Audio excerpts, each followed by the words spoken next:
for the Tobacco and Vapes Bill. Clerk, please read the motion. That this Assembly endorses the principle of the UK Tobacco and Vapes Bill extending to Northern Ireland, insofar as the provisions of that bill relate to matters falling within the legislative competence of the Northern Ireland Assembly. Thank you. I call the Minister of Health to move the motion. Beg to move.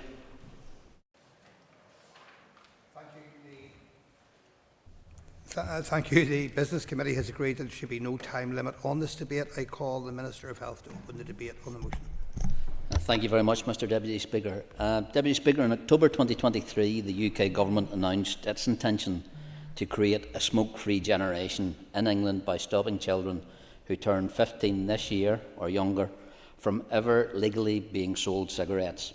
They proposed, however, that the consultation be UK-wide, with a view to aligning our policy approaches where this would improve outcomes and actually to allow for a collective action to tackle the harm caused by tobacco use and youth vaping.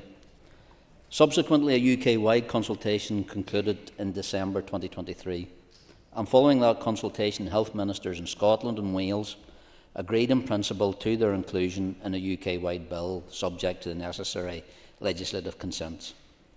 The return of our Assembly allowed a brief opportunity for a review of Northern Ireland's position on the matter.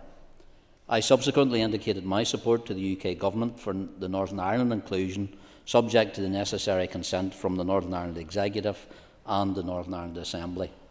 So on the 21st of February, the First and Deputy First Minister agreed in principle to the progression of a legislative consent motion and a legislative consent memorandum concerning Northern Ireland's inclusion in the Tobacco and Vapes Bill. The bill itself was introduced into the House of Commons on the 20th of March. My department has provided both oral and written briefings on the bill to the Committee for Health, and the committee has agreed to support this motion at their meeting on the 18th of April. So I wish to thank my executive colleagues and the Committee for Health for their support and timely response on these matters. Mr Deputy Speaker, it might be helpful to members if I now summarise the provisions of the Tobacco and Vapes Bill. The current legal age of sale of tobacco is 18. The Westminster Bill will make it an offence for anyone born on or after the 1st of January 2009 to be sold tobacco products. These measures are in line with the recommendations made in the Cannes Review of England's Smoke-Free Ambition, published in 2022. So I wish to make it clear from the outset that there is no intention to criminalise smoking. Existing adult smokers will not be stopped from buying or smoking cigarettes, although I would of course urge them to seek the help of local cessation services to help them quit due to the very harmful impacts of any amount of tobacco smoke on health. So rather, the policy intention is to stop people from ever starting to smoke, thus preventing a lifetime of addiction. So the impact will be that children currently aged 15 and under, who are not currently legally permitted to be sold tobacco, will not be able to be legally sold tobacco when they turn 18 and beyond. So the onus will be on the seller, and the offences will be committed by the sellers and not the individual who make the purchase, unless the purchaser is doing so on behalf of someone under the legal age of sale, the so-called proxy purchasing. The bill will make the necessary age-related changes in respect of existing compulsory retail signage and proxy purchasing offences. The key provisions in relation to e-cigarettes or vapes are regulation-making powers, which will allow for a number of measures to be put in place. These include restrictions on vape flavours, restrictions on packaging, and bans on point-of-sale displays for all nicotine products and vapes. There are already similar measures in place in relation to tobacco products. The current e-cigarette manufacturer notification system operating in GB will also be able to be extended to other nicotine products and non-nicotine vapes, and those provisions may also be extended to Northern Ireland with our consent. So currently manufacturers who are accessing the Northern Ireland market are required to notify nicotine-containing e-cigarettes on the EU Common Entry Gate system, but there are no EU requirements in relation to non-nicotine vapes or other nicotine products. So in addition, age restrictions that currently apply to nicotine vapes will be able to be extended to non-nicotine vapes through Northern Ireland regulations, and we will be able to address current loopholes in relation to the free distribution to children of non-nicotine vapes and nicotine products. It is intended that parts 4 and 5 of the bill, which deal with the product standards such as flavours, packaging and manufacturer notifications, would be addressed through UK-wide regulations made by the Secretary of State, and as they may relate to public health issues and or consumer protection, Northern Ireland's inclusion in these regulations would be subject to our consent. So the Secretary of State for Health and Social Care in England has committed to further consultation on regulatory proposals in relation to product standards and vapes, such as flavour restrictions, and there will be an ongoing engagement with devolved administrations to ensure an agreed, evidence-based approach to such regulations. So in relation to the other provisions on point-of-sale display, free distribution of vapes and age-of-sale restrictions on non-nicotine vapes, those regulations would be made locally by my department and would be subject to the draft affirmative assembly procedure. We have agreed to a Committee for Health request that we will engage with the committee, but also with the Youth Assembly in respect of subsequent regulations. On a technical point, Mr Deputy Speaker, and for the record, I would just bring to the House's attention to an amendment that I requested in relation to the powers at Clause 53, and which the Westminster Bill Scrutiny Committee have accepted. So on the advice of the Department of Justice Offences and Penalties experts and the Office of Legislative Counsel, I have requested that the penalty for any such offence created by regulations should align with the penalties for the age of sales offence. That is a fine not exceeding the statutory maximum, so that in turn allows for the use of a fixed penalty notice in relation to offences created through subsequent regulations. I want to now summarise the results of the UK-wide public consultation that was held late last year, and these results were published on the 29th of January. There are particularly strong support for the measures from the people in Northern Ireland. The consultation received 27,025 responses from individuals, of which 1,221 were from Northern Ireland, and that made up 4.5% of the total responses from individuals, which actually represents a high response in terms of the Northern Ireland population. In relation to individual responses, 62.5% of UK respondents reported that they were in favour of the smoke-free generation proposal, with the highest support actually coming from Northern Ireland at 79%. So support was similarly much higher in Northern Ireland for the other proposals, which included 75.6% in Northern Ireland supporting a restriction on vape flavours and 85.3% in Northern Ireland who supported a restriction on the display of vapes, with 66% in Northern Ireland supporting prohibiting the use of all imagery and colouring and branding. So whilst the bill contains provisions that clearly fall within the competence of our Assembly as they address either public health or consumer protection matters, I believe that bringing forward our own primary legislation could pose a number of risks. So Northern Ireland's inclusion in the bill offers the most expedient way of bringing forward these measures. If we were to progress through our own primary legislation, there would be opportunity costs as we will have to redirect resources to such legislation.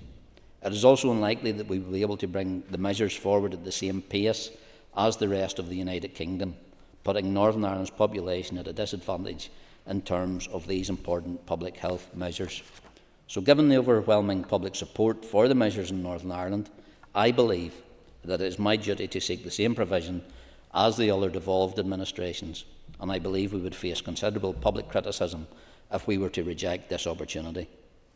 It is also expected that there will be a strong opposition to the bill from the tobacco industry, and that legal challenges are possible, and I believe that these would be better dealt with by a UK government on behalf of all the UK.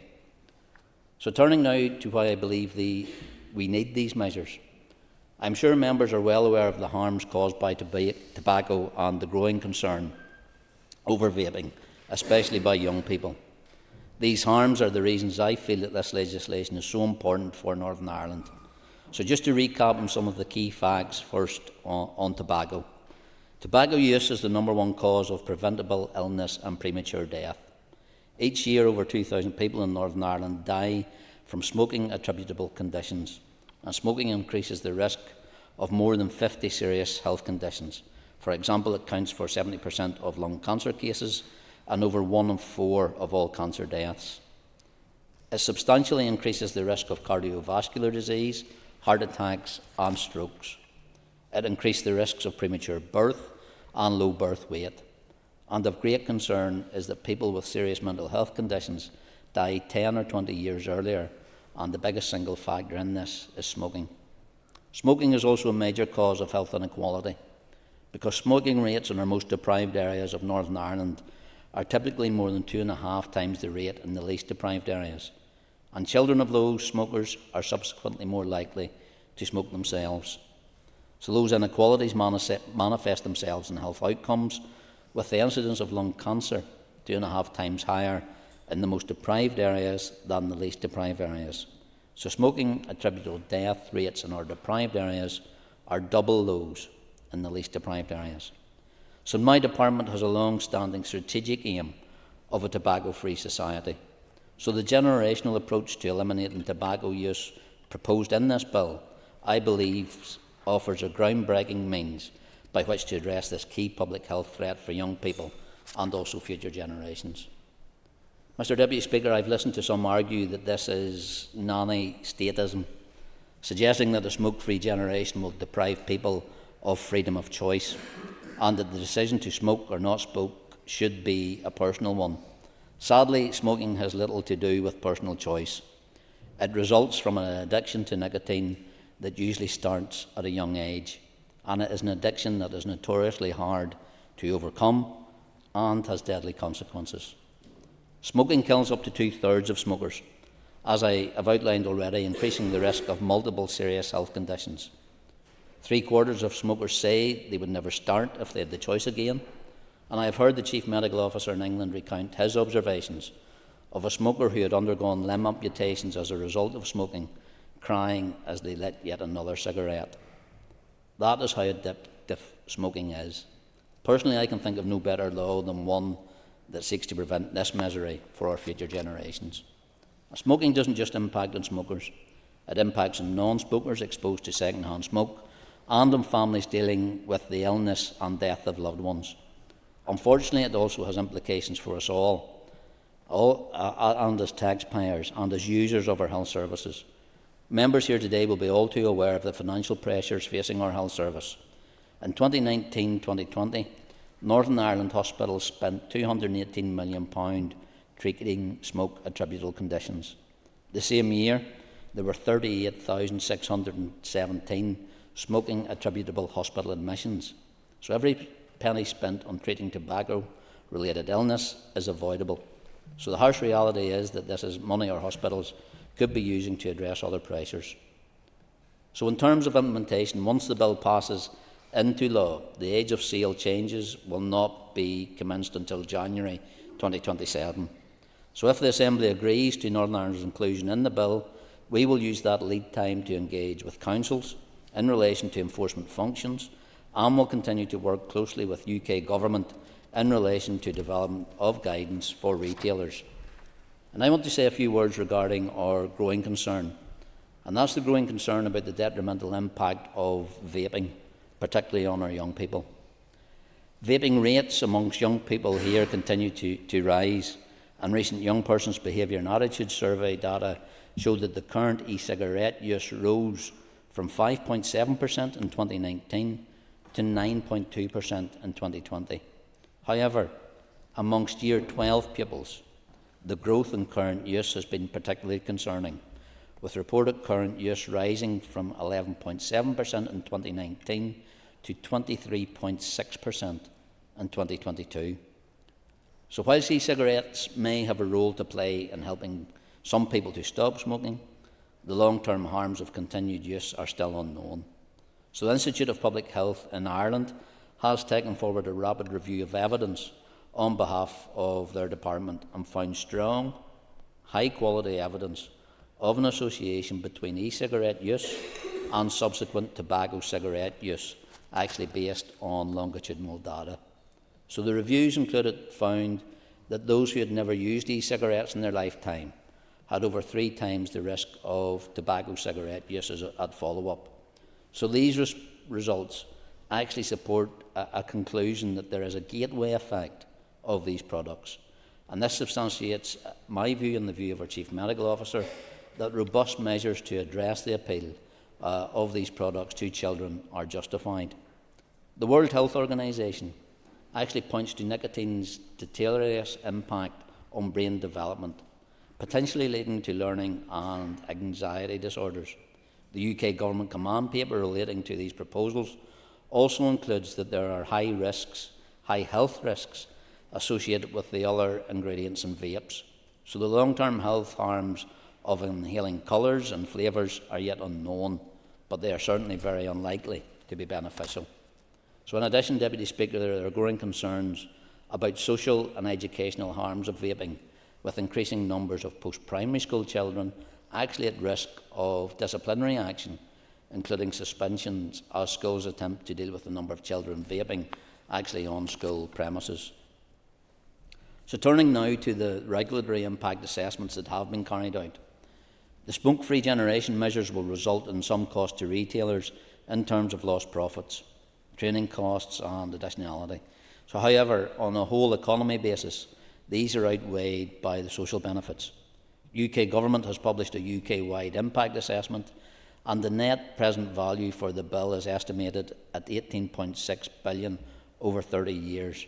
In other words, there will be a net benefit of 18.6 billion over the next 30 years to the UK economy, and that takes account of the healthcare and societal costs associated with smoking tobacco.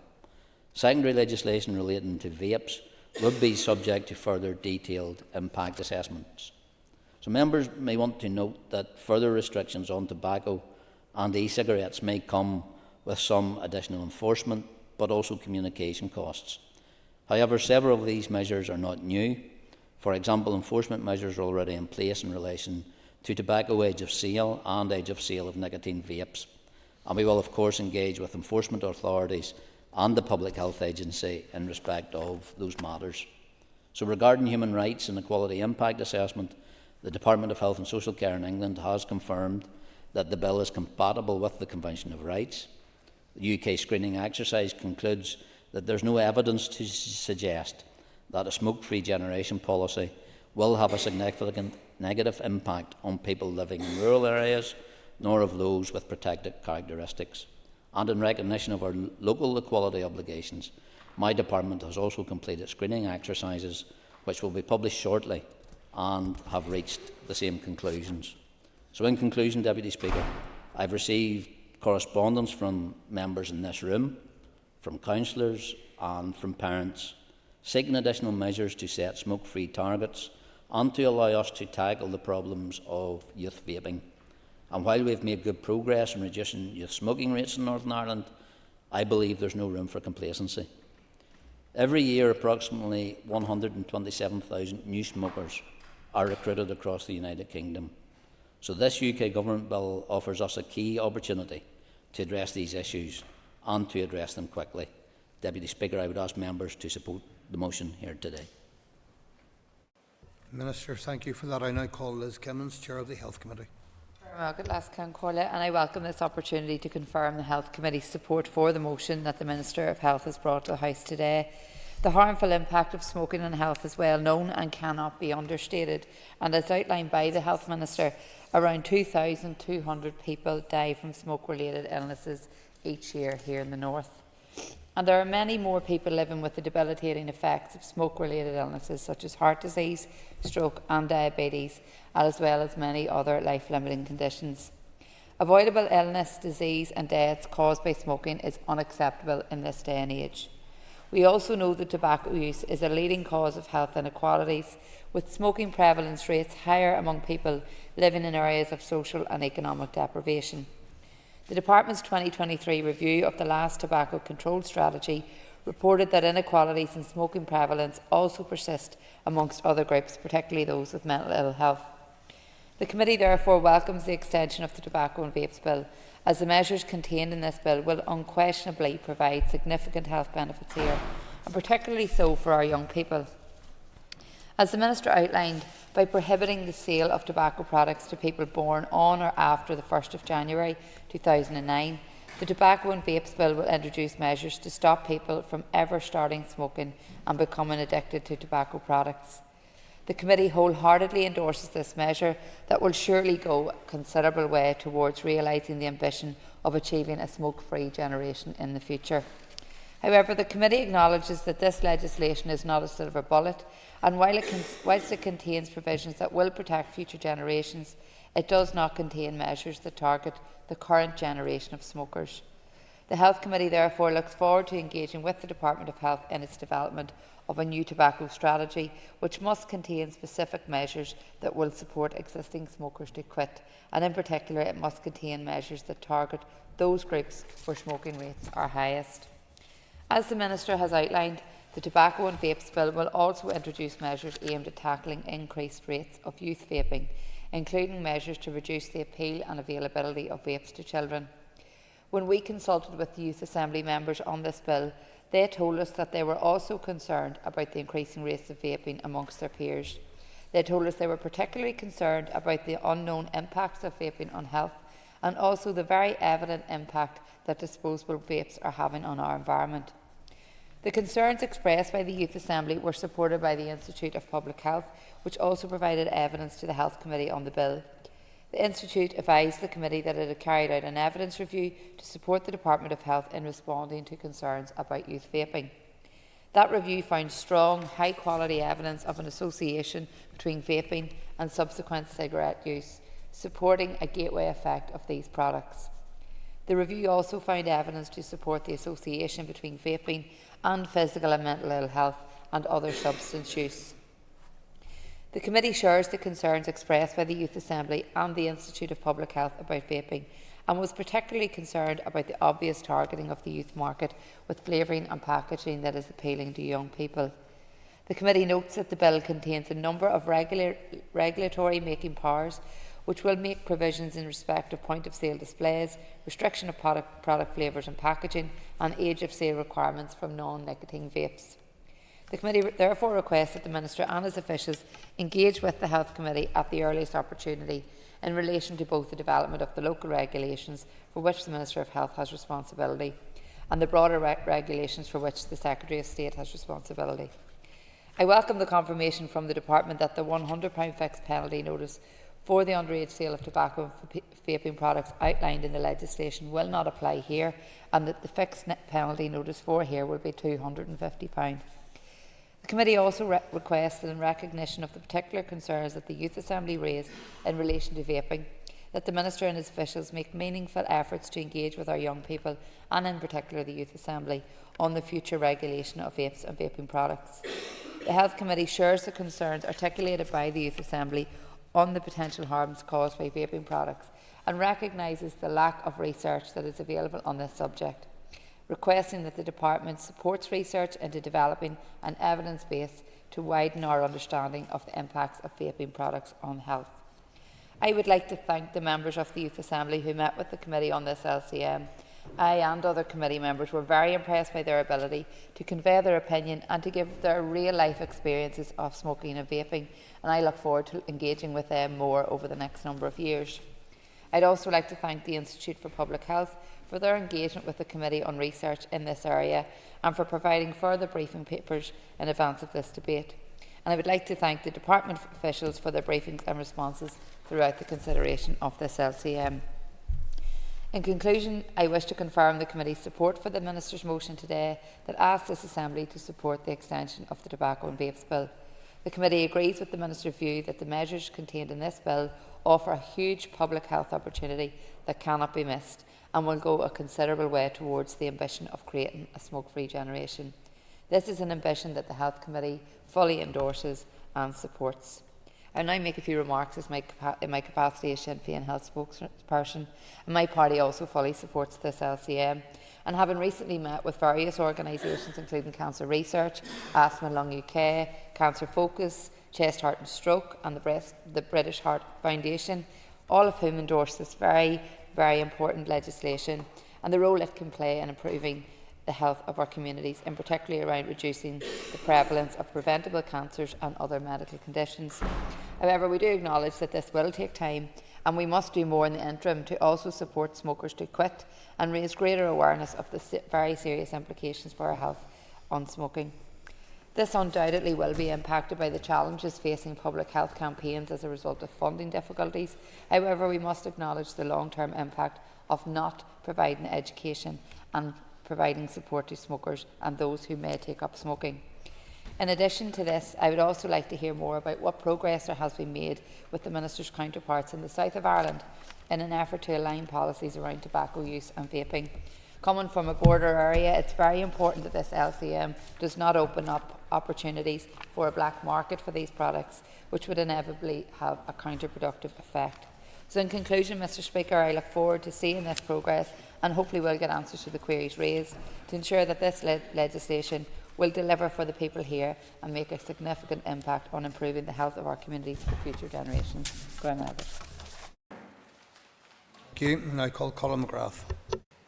Deputy Speaker, and the LCM which we're debating today and been asked to support is part, I feel, of our collective effort to try and create a smoke-free society, and it's very welcome, and the SDLP will be supporting this motion today. Because if we are serious about establishing that smoke-free society, then this is an important step towards that. I know that it is not easy legislation for some people. I know that there are many who hold genuine concerns over the restriction of cigarettes and indeed vaping. Equally so, there was similar views when the ban on smoking indoors back in 2006, and I hope that when we noted from that the sky didn't fall in, that it will be the same on this occasion. Yes, of course. The member given way. Just wondering, would the member accept that some of the concerns around this piece of legislation or LCM will be around the actual workability of it, the difficulty on it? The Minister outlined, and the Chair of the committee, some of the evidence that had been received on this. The Minister suggested there be opposition from the tobacco industry.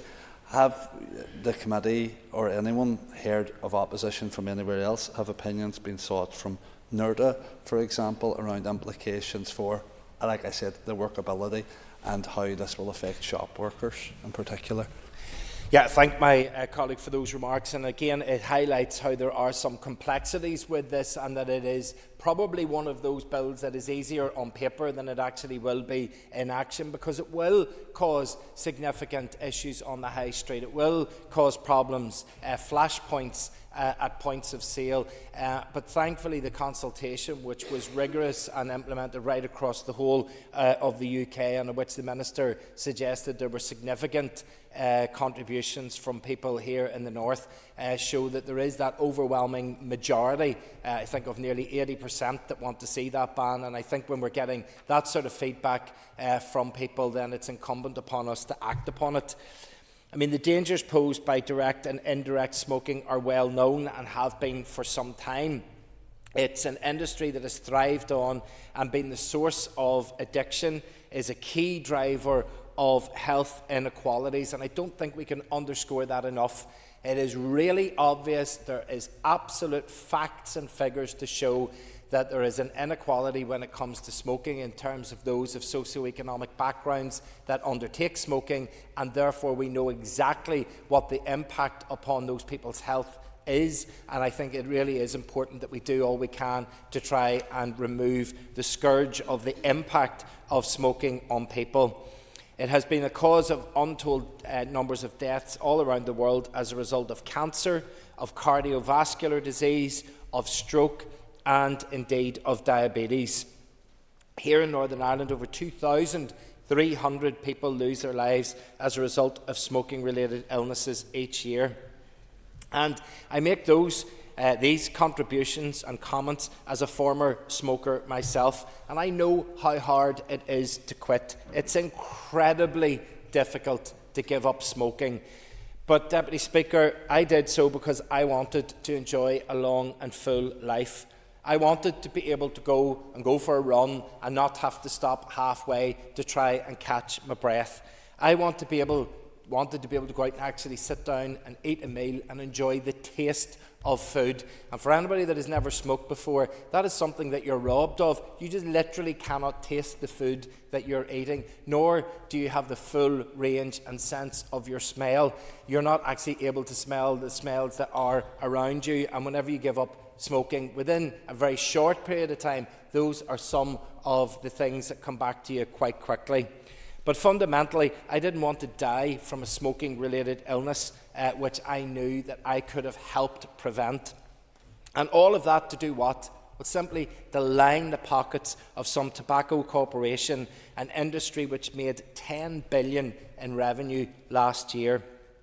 However, I know that the health benefits that I've enjoyed for the last 20 plus years from I have stopped smoking far outweighed any pleasure that I got from smoking.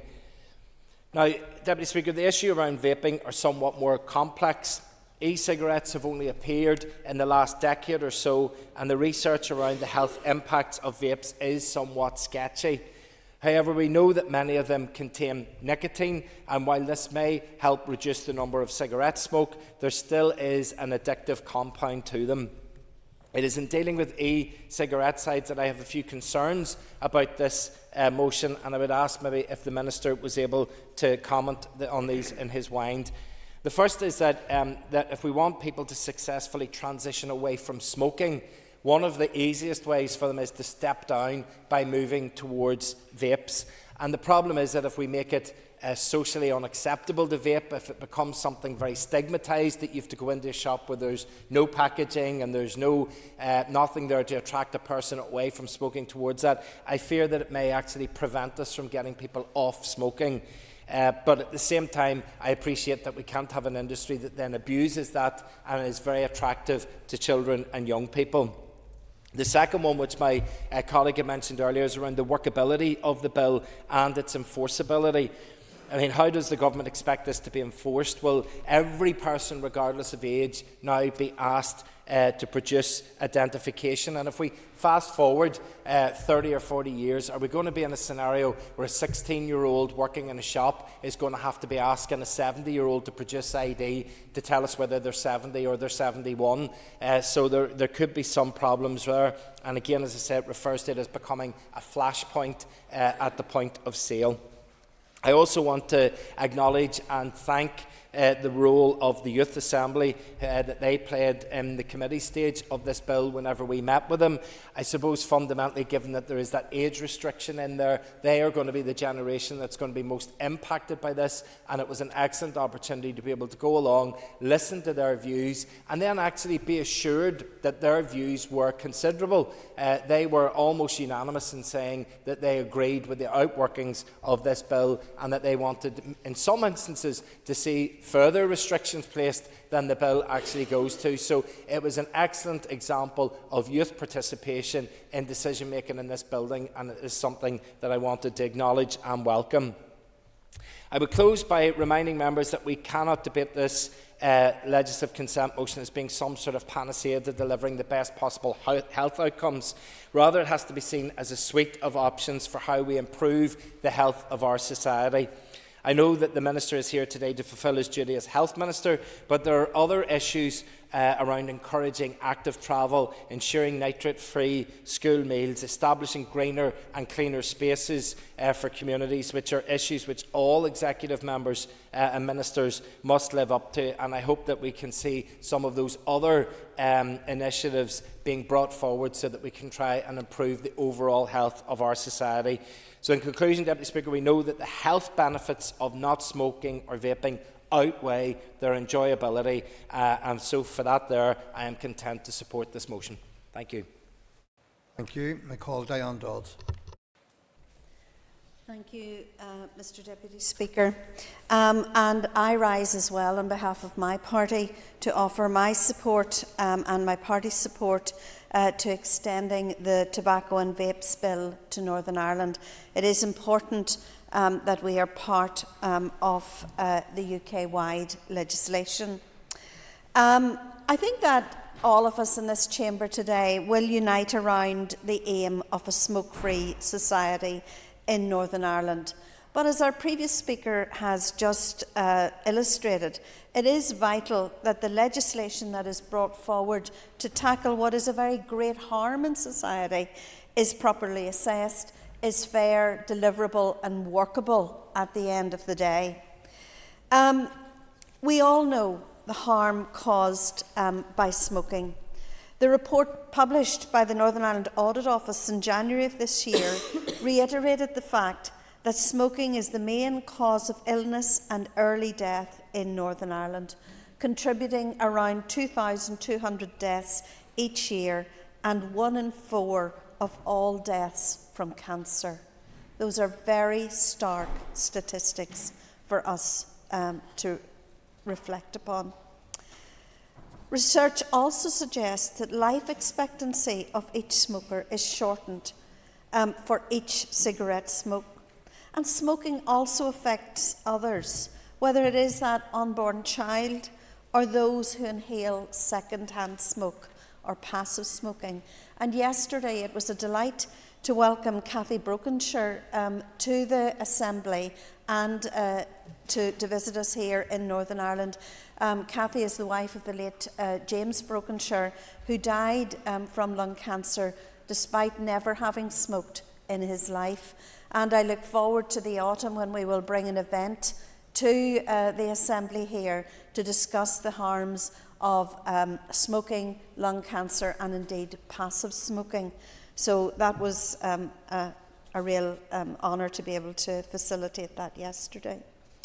Smoking also results in high costs to the health and social services sector, and we are indebted to around 600 smoking cessation specialist service who provide their services free of charge to people across Northern Ireland, because it is a difficult addiction to break, and we need to help people in doing so and work in this particular area. The bill, as drafted, does have significant challenges, and I would hope that as the bill progresses its way through Parliament, that some of these issues will be dealt with in the scrutiny of the bill, and that is where our parliamentary team will be working to try to use their influences in this relation to this. As I've previously said, a generational smoking ban is well-intentioned, but its success will ultimately rely on implementation and enforcement arrangements that can work and which do not unduly restrict the rights of retailers and consumers. And there are some doubts at this moment as to whether the bill as drafted actually meets those requirements. Concerns have been raised by retailers and shopkeepers that they could be criminalised under the new smoking ban, and should they be unfairly deemed to have permitted sales to those covered by this generational problem. And given that the overwhelming majority of cigarettes are bought from local shops, we need to be clear on enforcement, and we need to make sure that we are not criminalising the retailer in this issue. And I'm glad to hear that there's some work has been done in clause 53 of the bill, because I do think that that is very important. I think that age verification is another issue that will have to be looked at. And we need to understand, as Colin McGrath has said, how we will work out in years to come, if this bill is successful, whether that person is 29 or 30, or that 30-year-old is asking that 29-year-old to actually buy cigarettes for them. And I do think that that is really, really important, because legislation is only useful if it is workable. And we need to work out that conundrum in relation to that. We also need to remember that for retailers, asking for proof of age is one of the greatest triggers for violence and abuse of those retailers. And often in local shops, that will be young people who are working in local shops and having to take that particular abuse. So we need to really work at that element of the bill. The other element of the bill that gives us some concern is the issue around vapes. And this is an industry that needs to be regulated. It is a new industry, but it is an industry that needs to be regulated, and that is very important. And so far, the bill doesn't really lend itself to a great deal in that respect. And we need to know the content, we need to know the flavours, we need to know how this will come forward, because we don't want in 20 years' time to be talking about the harms of vaping in the same way that we're talking about the harms of tobacco, and that is very, very important.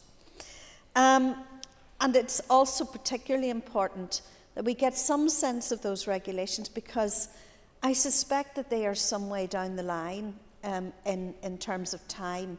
So we'll be passing something that deals with smoking but doesn't really deal with vaping, in the hope that those regulations will come forward. Can I ask the Minister also, in closing, whether he and his officials have considered the applicability of the bill in Northern Ireland, given the fact that the Windsor Framework has stopped legislation in both Rwanda and in aspects of the Legacy Bill. And it's important that we're honest with people in Northern Ireland and that we understand this as well.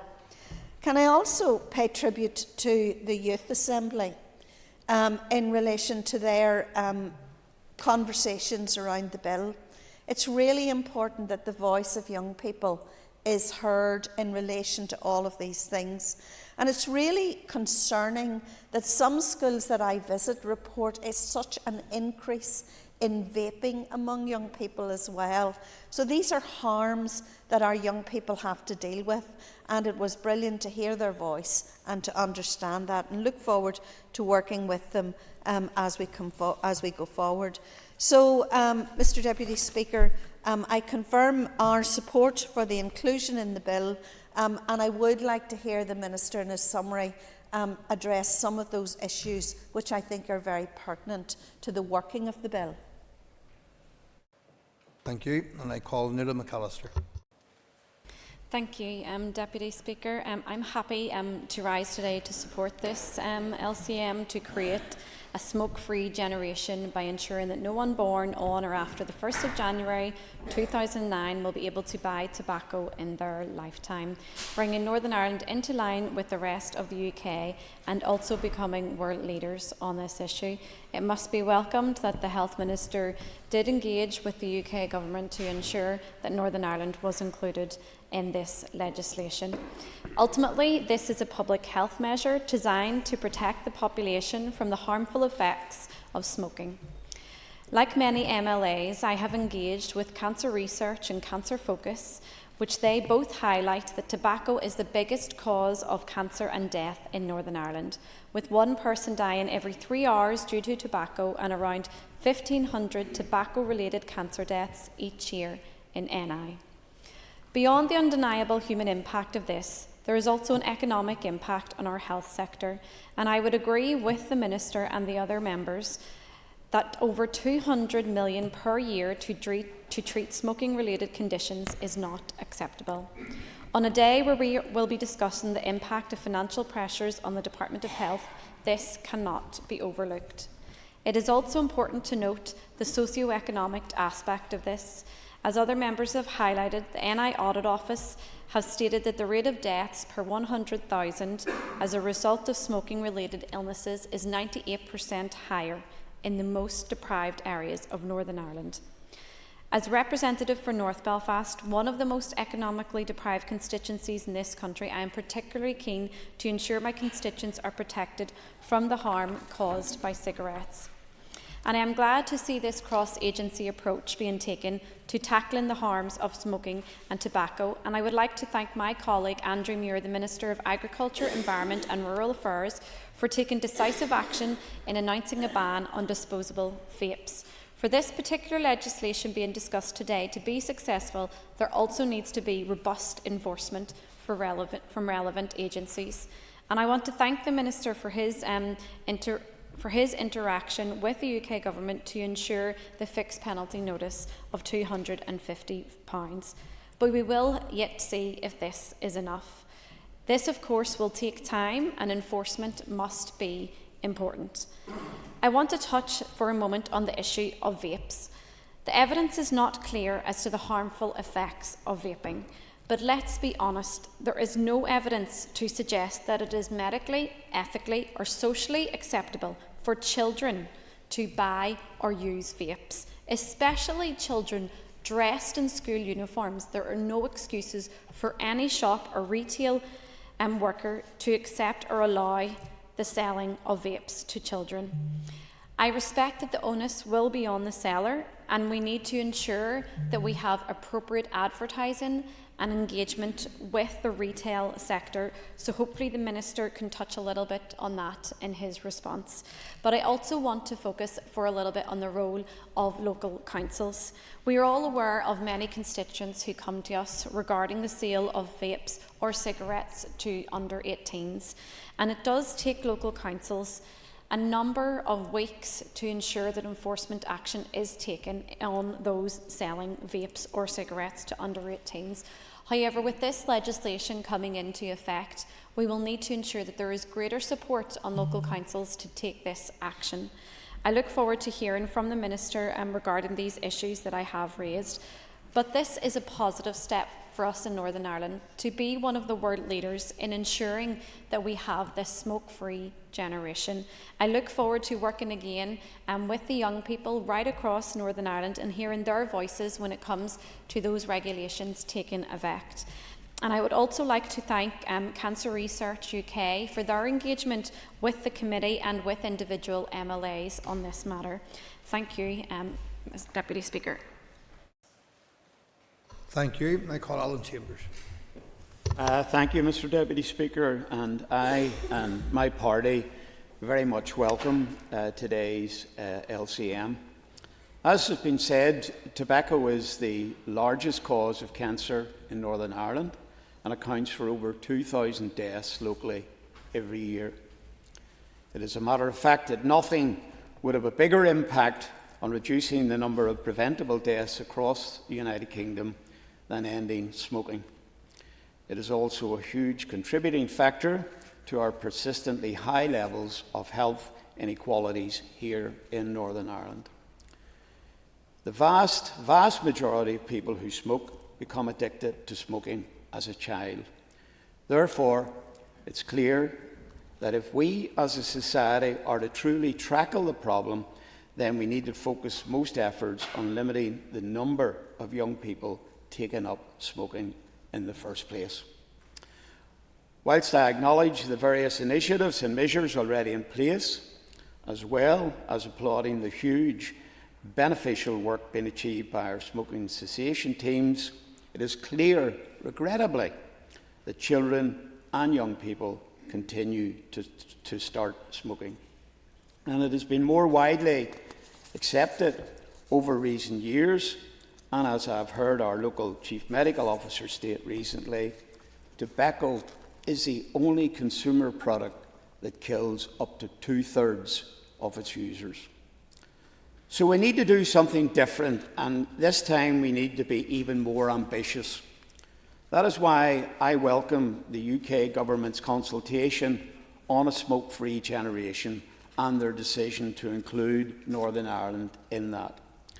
The timing of the restoration of the institutions in early February was then apt, as it came just in time for the Minister and his officials to move very swiftly to work with the UK Government to secure Northern Ireland's inclusion on the face of the bill. And I congratulate the Minister and his team for achieving that. Today's LCM is therefore a key stage in the process. From the previous public consultation, it's clear that what the UK bill and today's LCM is doing has strong public support. Greater support, in fact, than the UK average. In addition, it's clear that the proposals have clear public health and clinician support. I am, however, aware of some dispute about how the bill sits alongside the Windsor framework. But on that point, I will follow the advice of the local departmental solicitor's office, the UK Government's legal teams and the UK Government itself, all of which are quite clear that this is an age restriction and not a ban. I can understand why the tobacco and vaping industry have a vested interest in trying to spin that line, but ultimately it should come as a surprise to no one that the bill is going to be challenged in whatever way is possible. Despite that, Mr Deputy Speaker, the bill is the right thing to do, and today's LCM is the right thing to do. I therefore fully support today's motion and again want to pay tribute to all the departmental staff and organisations that have been so critical in getting us to this point. Thank you, Mr Deputy Speaker. Thank you. And I call Danny Donnelly. Thank you, Mr Deputy Speaker. I thank the Minister of Health for his work on the LCM, and I welcome the opportunity to support this today. As the Chair of the Health Committee has indicated, this is something of which the committee has considered in detail, and I thank departmental officials for their helpful updates and in answering our questions on this. Smoking is the largest preventable cause of illness and premature death. It is also a key factor in health inequalities and life expectancy, often coinciding with social deprivation.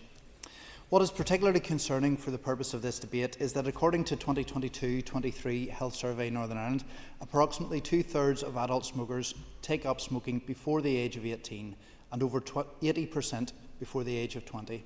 So if we can prevent people from below these ages from taking up smoking, there will be a huge reduction in lifelong smokers. We're also seeing a concerning increase in the use of vapes over the last decade. Although vaping can be an effective tool to help smokers quit smoking, given it is less harmful than tobacco, it is associated with some short-term effects, including headaches, coughs and nausea, and the long-term effects are not yet known in detail. Disposable vapes are a concern, not just because of the aforementioned health risks, but also their low prices and appealing packaging and flavours. They appear to be directly marketed to young people. These vaping products containing nicotine are highly addictive, and they will create lifelong vapors. So the provisions in this bill to restrict the sale of vapes, which will hopefully reduce the attraction and the sale of vapes to young people. I would echo the comments of the Chair in thanking the Youth Assembly for their engagement with the committee on this issue. I found their opinions and their life experience very, very informative and very useful to us, and like other members, I look forward to working with them further. Mr Deputy Speaker, this bill offers an ambitious opportunity to create a smoke-free generation across the UK and in Northern Ireland, and we must do what we can to deliver this. As other members have mentioned, this bill is not perfect. There are procedural issues that need to be resolved over how it will work in the long term, including how the proof of age will be required in subsequent decades as people born after 2009 move into middle age and beyond, and how, more locally, how councils can be supported in terms of their enforcement in respect of vapes. As a Liberal Party, we need to balance the competing rights and obligations in society, and we are not convinced that bans are always the answer. But it should be said that this bill is not intended to ban smoking for anyone who can smoke today. Instead, the intention is to prevent anyone born in or after 2009 from ever being able to smoke, and if it succeeds, it will fundamentally change our society for the better, preventing suffering from lots of diseases that have been mentioned related to smoking, saving thousands of lives, and removing many of the associated pressures and costs to our health service.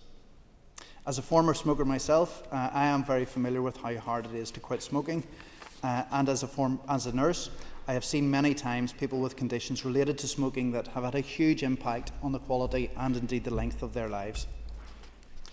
For these reasons, I am content to support this LCM today, but I would encourage the Minister to continue his engagement with the UK Government colleagues to ensure that this bill delivers as intended and, most importantly, is concluded before the end of this parliamentary term, which is approaching very quickly. Thank you.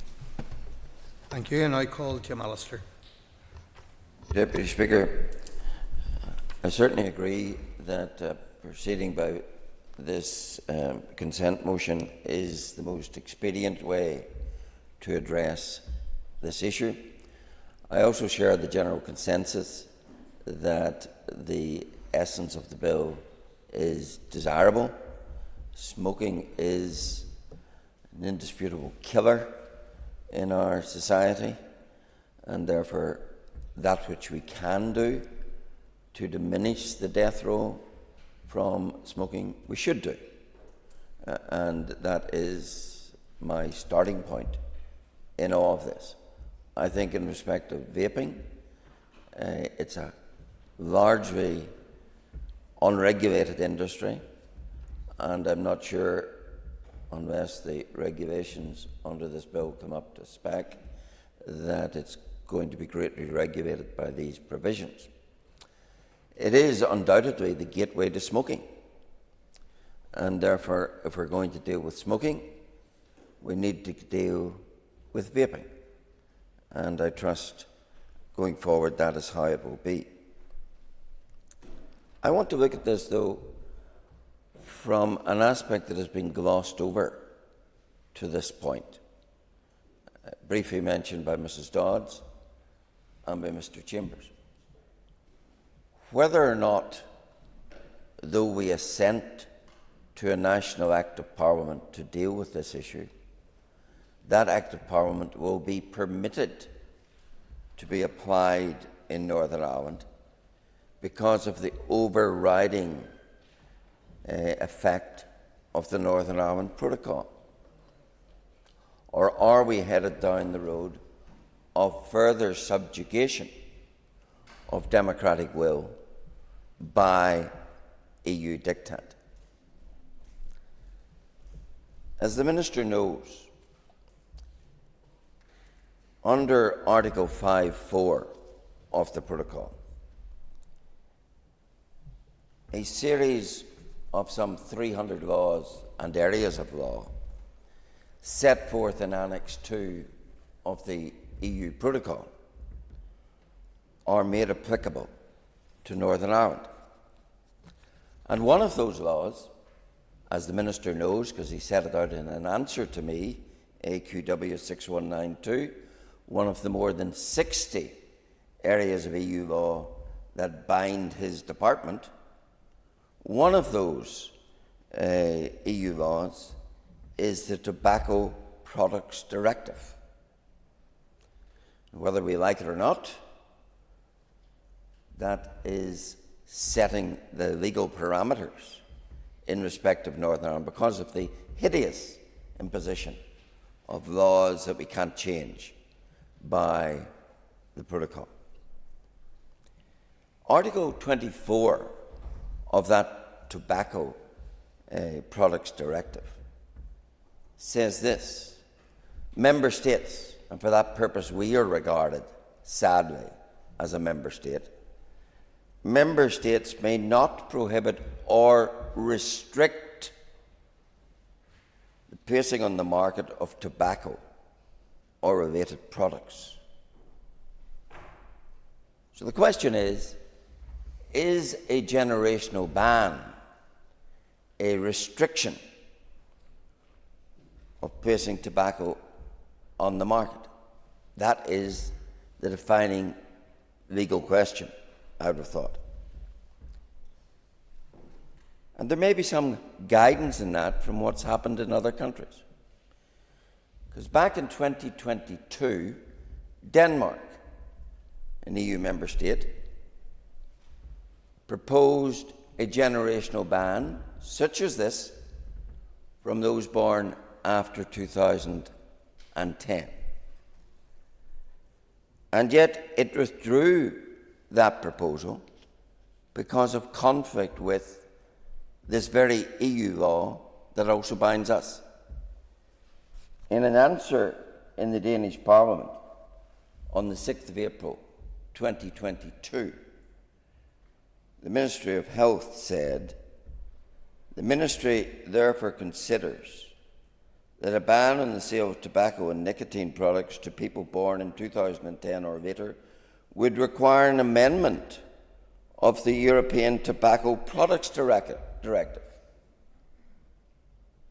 And therefore they didn't proceed, because they believed, on their legal advice, that you could not have a generational ban because of Article 24 of the binding Tobacco Products Directive, which equally applies to us, which prohibits restriction on the marketing of tobacco.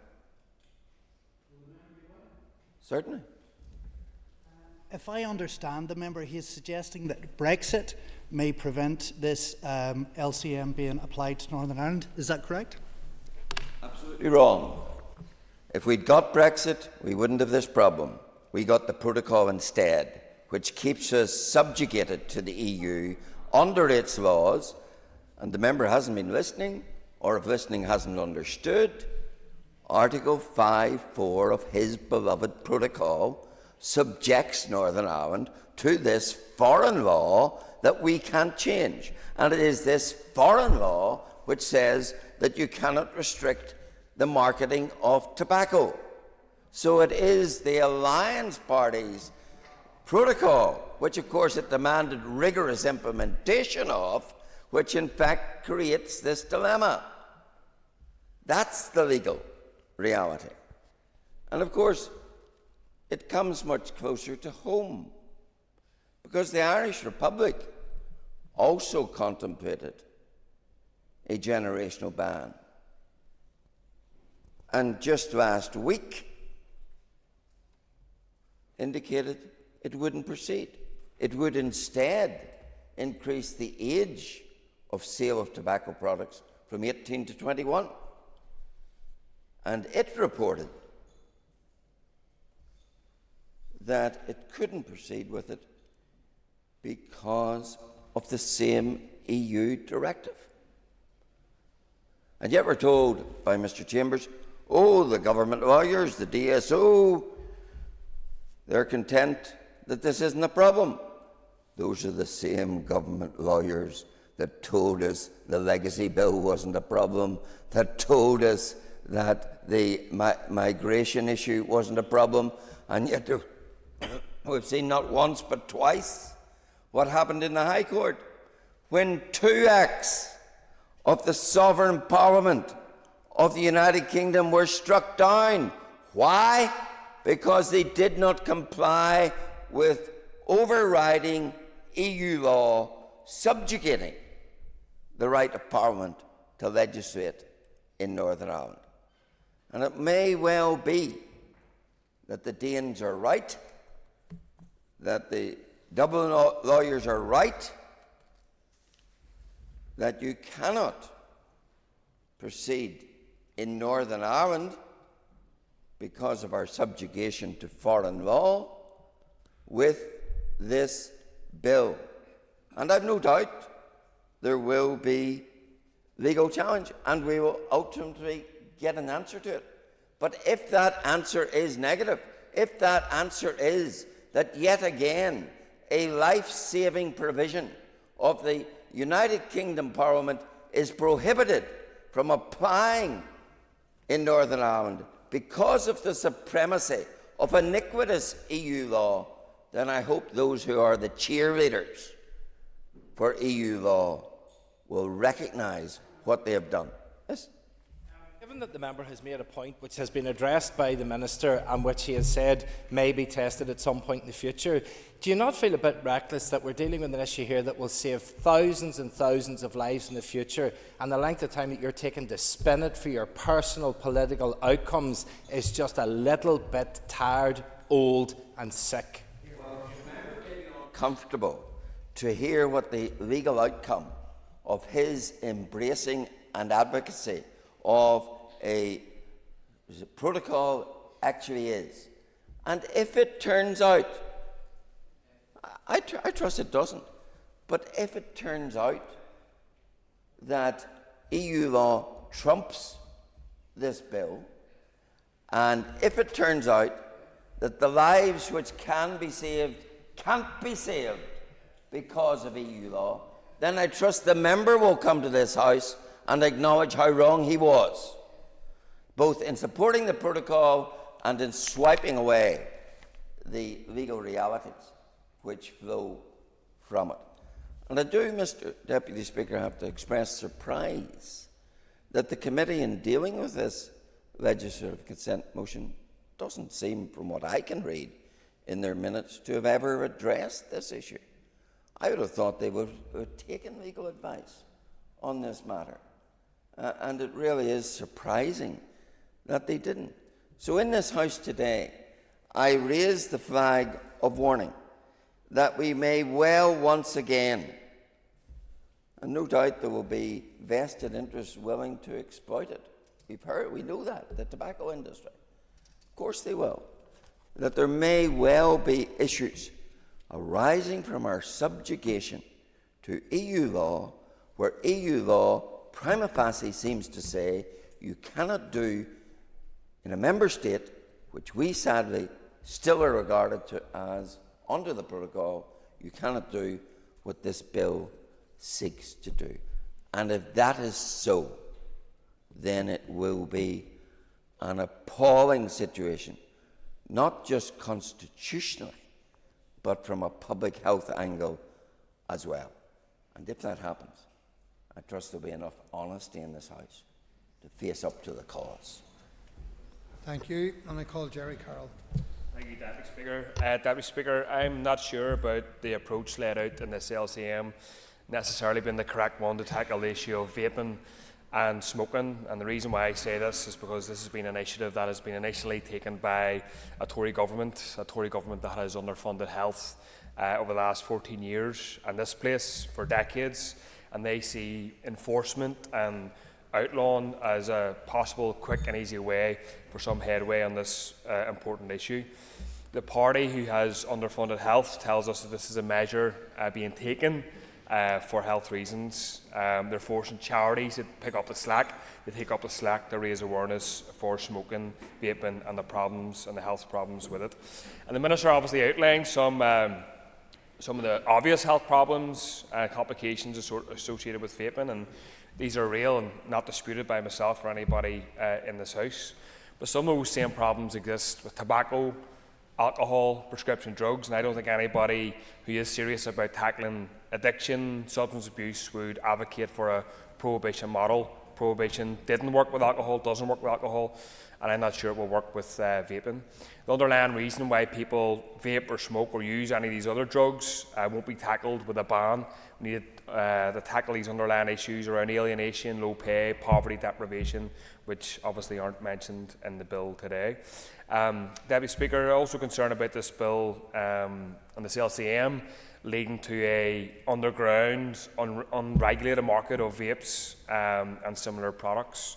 This could potentially put people at a greater risk of being taking products that aren't monitored or aren't checked in any way whatsoever as people try to fill the void, be they paramilitaries or criminal gangs who try to seek to make up with this ban comes into place. I think a better approach, Mr. Speaker, Deputy Speaker, to tackle this would be a properly funded public health approach and a campaign that aggressively talks about the dangers of smoking. I think there's also serious questions here about enforcement and this legislation allowing for enforcement, and the Minister mentioned about powers for councils, which hasn't been detailed as far as I'm aware. Also, we have a serious problem in our society of stop and search of young people, which is incredibly high for young people, and I remain convinced that this LCM won't lead to more harassment and stop and searching of our young people, racialised minorities and other people as well. Also worth mentioning, and people talk about the Youth Assembly, but the Youth Assembly were split in aspects of the bill as well, talking about the restriction of age for tobacco sales, so I think that's important to emphasise that as well. And in closing, Deputy Speaker, it's also worth mentioning this Tory government has actually cut the NHS programmes specifically designed to stop people from smoking. So I don't think they have much interest in actually stopping people or encouraging them from not smoking. And in Britain, at least, there's been actually an uptick in women who are pregnant not giving up smoking because these exact programmes have been cut. So I think there's holes in this. I remain unconvinced that it's going to do what it says it does, and I'd like the Minister to address some of those issues that I've raised. Thank you. Thank you. And I now call on the Minister of Health to conclude and wind on the debate on the motion. Thank you very much, Mr. Deputy Speaker, and I thank all members who've contributed to the debate, and again, all members who have said they will be supportive of this LCM. I'm not sure of Mr. Carroll's position in closing. I know he has raised questions but I don't think he's indicated actually where he's supporting the LCM. In regards to particular comments, and I move first to the chair of the committee, and can I thank the committee for the engagement that they have had in regards to this, both with officials but also with the Youth Assembly. I think that has proven actually helpful in regards to that, and also like to acknowledge their timely engagement in regards to that. But I do, as well, like others who have spoken, extend my thanks to the Youth Assembly for their extremely helpful contribution to this discussion, because I think it's clear from that engagement that vaping is a key concern for our young people, and I'm pleased that most of the Youth Assembly members were supportive of the bill's proposals in that regard. And as I've said in my opening comments and reinforced by the Chair, we will engage further with the Youth Assembly on these issues as our regulations are further developed.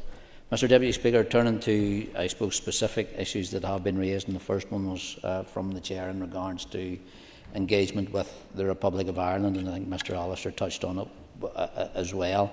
The regular informal meetings between the tobacco control officials and my department and their equivalents in the Irish Republic, those regular updates on those developments have taken place, and that includes on the respective consultations both in the United Kingdom and again in the Republic of Ireland on smoking and vaping. And there has been discussions with the CMO in the Republic of Ireland and direct engagements with the policy team there. Further engagement also included policy colleagues from England, Scotland, Wales and Northern Ireland. Minister Donnelly and the Minister for Public Health, Colin Burke, announced on the 14th of May that the Irish Cabinet had approved a proposal for legislation that will increase the age of sale of tobacco to 21. So adoption of Tobacco 21 in the Republic of Ireland will create cross-border divergence, that's we're aware of. However, in time, it will still mean that no one on the island under the age of 21 will be able to legally buy cigarettes. So both Tobacco 21 and the smoke-free generation measures actually aim to achieve the same end, acting on the same population group over the same time period beyond the age of 21, and the chances of becoming a regular smoker are therefore significantly reduced. But a smoke-free generation approach is expected to continue to provide beneficial reductions in smoking initiation. In regards to, also as mentioned by the Chair, as the Institute of Public Health have referred to in their recent report for the Health Committee, the tobacco industry has lobbied intensively against a number of progressive tobacco control measures by raising fears, and it was mentioned, of black market and criminal activity. But evaluations of the impact of these measures repeatedly conclude that they do not contribute to increased rates of out-of-country purchases, illicit tobacco or cross-border purchases of tobacco products. But we are aware of the continued threat of illicit tobacco and the potential for it actually to dilute the effectiveness of legislative measures. However, it's an addiction to nicotine that drives the demand for illicit tobacco and vapes. So with the reduced addiction, we expect reduced demand. So when the smoking age was increased from 16 to 18, the number of illicit cigarettes consumed also at that time fell by 25%, and the smoking rates for 16 and 17-year-olds dropped by almost a third. In regards to issues raised by Mr McGrath and Mr Durgan, members may be aware that actually, and it was in regards to how shopkeepers and retailers will have to deal with this, but members will be aware that assaulting a shop worker will actually be made a separate criminal offence in England as Wales, as part of a government response, but that's in response to a wave of retail crime. Our Justice Minister here has indicated that the assault on a retail worker can already be prosecuted under existing laws designed to protect any member of the public from harm, but she has indicated she will give further consideration to protections for these workers in her consideration of the proposed sentencing bill. So there is additional work being done there.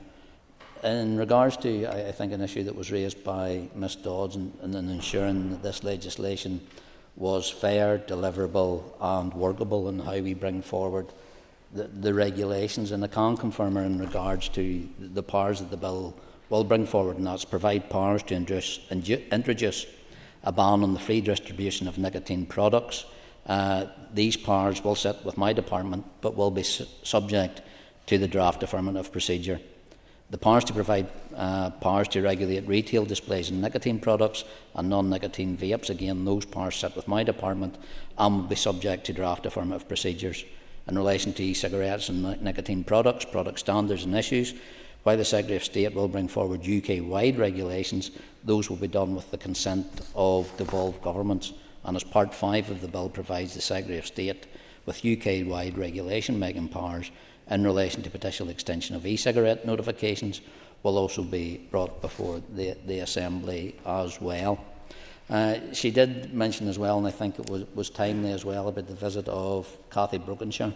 I think many of this House have a great respect for James when he was Secretary of State here, and I do thank Dame Arlene Foster for actually setting up that visit, because I know not only did Arlene and Cathy engage with party representatives here, they also met with my Chief Medical Officer and Deputy Chief Medical Officer in regards to this. So I do look forward in regards to those further publication and awareness events that will be coming forward later in the year, and I thank the member for raising that. She did mention as well about this legislation and how it would move through the House of Commons and the House of Lords. She may not be aware.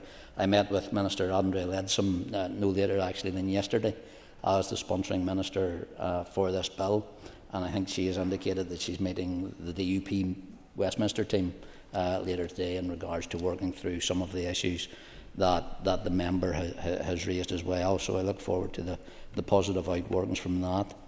But I think she also raised, and other members did, the suggestion that retailers will be burdened with having to regularly distinguish between 39-year-olds or 40-year-olds in regards to identification. But I think that doesn't take account of the already declining smoking rates in young people, which we hope, when combined with these measures, will result in a further decline in smoking prevalence among younger people. So while there will be a cohort of smokers who are close to the legal age boundary and for whom retailers may need to continue to check ID, it is expected that the numbers of smokers below legal age of sale will actually continue to decline as a result of this legislation. I thank the Minister for focusing on that issue of the onus being on the retailer. But would the Minister accept that there are retailers, often small retailers, who willingly and knowingly do sell tobacco products to children, and including children in school uniforms, and that's why enforcement is key to make sure that this does not actually happen? No, and I think the member raised that in her contribution, but I'll come to that as well in regards to that. So in regards to, I think it was Mr McGrath while working through the debate as we were having it, the cessation services, and I think the tobacco strategy that has been talked about and the Chair talked about is supported by that comprehensive action plan that includes educational initiatives in schools, but there's also a stop smoking and vaping pilot service that is actually within schools in our southeastern area. The PHA are currently exploring models to support smoking cessation in disadvantaged communities, and there is continued investment in smoking cessation services. There's also an intention to further develop hospital inpatient smoking cessation support services as well. Our CMO has been clear that e-cigarettes should only be ever used as a short-term measure, and only then to assist smokers who choose to use them in their efforts to quit, actually recognising that other licensed and effective quality controlled nicotine replacement products are also available free of charge through the Northern Ireland Smoking Cessation Services. So it's not always necessary to resort to vapes in regards to that. So I think in regards to Mrs Dodd's contribution in regards to the powers of the Secretary of State, there are provisions relating to vape and nicotine product standards that actually mirror those existing provisions in relation to tobacco, which is actually set out in the 2014 Children and Families Act at Westminster, and those provisions allowed for UK-wide regulations with the consent again of devolved administrations. So I believe, and I said in my opening comments, there's a practical benefit in retaining as much consistency as possible in product rules, as a single regulation regime across the whole of the UK actually helps ensure that coherent and operable enforcement regime regarding those products. In regards to, it was something that again Ms Dodds raised, Mr Chambers raised, but also Mr Allister raised, and I do thank him for his support, but also rightly using his political mandate to raise his concerns in regards to the outworkings of this bill. He did reference the UK or the EU Tobacco Products Directives (TPD), and he referenced that it listed under Annex 2 of the Northern Ireland Protocol, Article 5.4, does state that Union law listed in Annex 2 shall also apply in Northern Ireland. But the Tobacco Products Directive is concerned with the manufacture, presentation and sale of tobacco and nicotine-containing products. It includes restrictions such as limitations on the nicotine content of e-cigarettes, requirements for the manufacturers to report on ingredients in tobacco products and e-cigarettes, and a requirement for the provisions of information to customers, including health warnings on packaging. There are potential EU barriers that have been considered in conjunction with the UK Government during the development of the Tobacco and Vapes Bill, and we remain unaware of any Windsor Framework barriers to the Northern Ireland application of the measures set out in this bill. And again, it was something I raised specifically with Minister Leadsom yesterday, and again she provided me the reassurance that not only through the work of my own department officials but also hers and the legal advice that she has received, that this will not be an impediment. So I will, yes. The Windsor Framework impediment is the unaltered protocol of 5.4 and the application of the Tobacco Directive, which applies to the sale of tobacco. Is the Minister not concerned that both the Danish government and, from what I read in the Irish press, the Irish government, who said that their preliminary legal advice suggests Ireland cannot pursue a smoke-free generation policy, as has been suggested in other jurisdictions due to the EU single market rules and the Tobacco Products Directive? Here are 2 EU member states, and we're in the same pickle, who have said we can't do it. Does that not concern the Minister? It does concern me, and the member will know, and again that's why I raised it as a specific issue when I met Minister Leadsom yesterday. But our understanding is that it is for the UK Government to ensure Northern Ireland's compliance with the Windsor Framework, and since this is a UK Government bill, it will be ultimately for the UK Government to determine any barriers to our inclusion and to deal with any challenges in that regard. However, I emphasise again that we have been assured by the UK Government that no such barriers exist. But I do recognise the member's concerns and the positions he holds in regards to that. But again, I do thank him for his support for the intent and the content of what we aim to do through this LCM and bringing it forward. And I do sincerely hope, for the sake of public health, but also for the sake of regards to the concerns that he has raised, that this doesn't become a concern or an issue through the Windsor Framework and Protocol. In regards to, and I think it goes back, moving on then to the issue that was raised by Neil McAllister in regards to the enforcement of these issues. As we know, age of sales restrictions already exist in Northern Ireland. That enforcement does fall to our district councils. The department does actively actually engage via the PHA and actually funds tobacco control officers to carry out test purchasing activity and to engage with retailers to support compliance with tobacco legislation, and we envisage those arrangements will continue. We will engage again with councils in the coming weeks to seek their views on any additional operational challenges with the new regime. Council enforcement officers are actually represented on the Tobacco Strategy Steering Group, and we are aware of their support for these measures. Again, detailed discussions on enforcement will be arranged in the coming weeks. However, we're confident that we can work together to ensure effective and efficient enforcement in regards to that. Mr Deputy Speaker, I believe that I have covered most of the specific concerns that have been raised by most members in the House. And again, we do know that countries around the world are considering ways to further address the harms of tobacco use and the growing use of vapes by young people. So it's absolutely critical that Northern Ireland is not left behind on such significant public health initiatives. As members will be aware, a key element in the reform of our health service is enabling people to stay well for longer. I believe that this bill offers a huge opportunity to do just that. In 2006, we introduced legislation banning smoking in indoor public places and workplaces.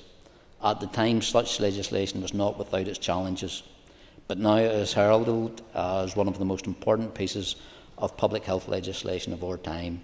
And this bill offers us a similar opportunity to take bold action to protect our children and grandchildren from the misery that tobacco use brings and to protect them from new forms of nicotine addiction.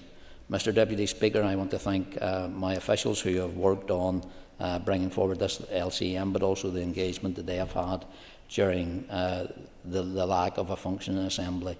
And again, I want to thank members for their acknowledgement as well of the work that was done. And Mr Deputy Speaker, I commend the motion to the House. Thank you, Minister. Members, the question is that the motion standing on the order paper be agreed. All those in favour say aye. Contrary, no. The ayes have it. The ayes have it.